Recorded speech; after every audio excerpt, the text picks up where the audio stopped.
So if you guys can kind of gather around this one here, what we've already done is we have innovated this with a ET tube. So this is exactly what we do as paramedics is basically, let's imagine that we're at the top of the head of the patient. We would tilt their head open like that.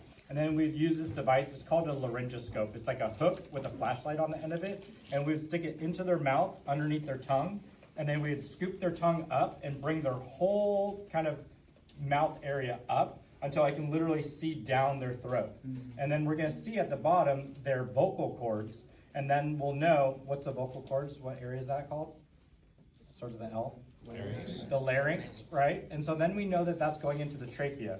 So then we're gonna take our tube and we're gonna stick it directly through those vocal cords and make sure that this tube goes directly into the trachea. Because down our neck, we have two holes, right? Or two tubes. We have your trachea, which is your windpipe, and then we have our esophagus, which is our food and our water pipe. And so when we use a basic airway adjunct, we're displacing the tongue with the NPA, we're going behind it, or with the OPA, we're moving the tongue forward. But when we put the BVM on there, isn't air kind of equally going into the trachea and the esophagus at the same time, which is why you get gastric distension.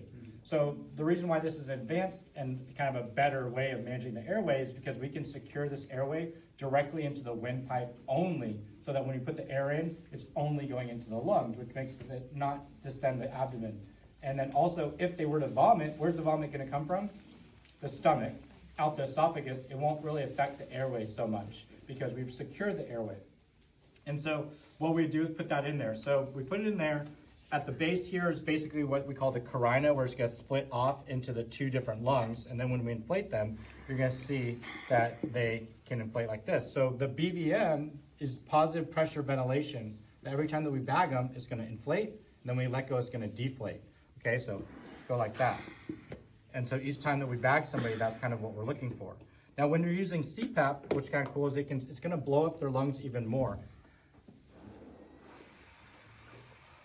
And what will happen is when someone takes a deep breath, the CPAP will hold the lung open.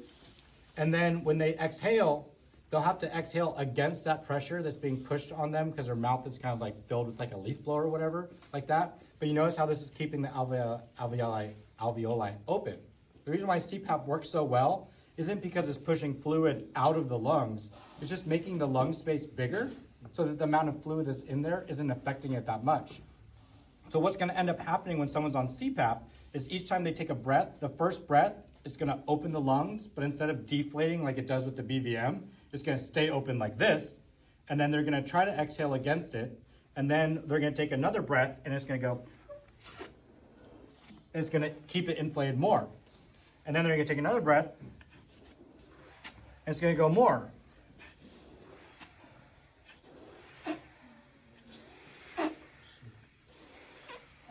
Now, you guys probably didn't know that the lungs can inflate more than the regular, ventilations that we do, right? So, what is a contraindication for CPAP with blood pressure?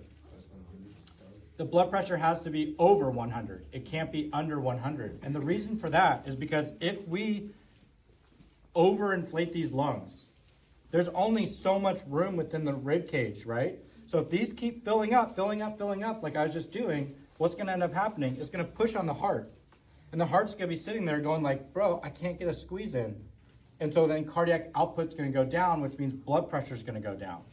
So that's why it's a contraindication. If your blood pressure's right down, it's gonna basically like sit on your heart and make your blood pressure go even lower. Then you're gonna go unresponsive, and then all of it doesn't work. Does that kind of make sense? Mm-hmm. Cool. So that's basically it. You guys have fun, take your pictures with that, and I'll give you guys some scalpels, and we'll start to chop them up, okay? Cool, thank you.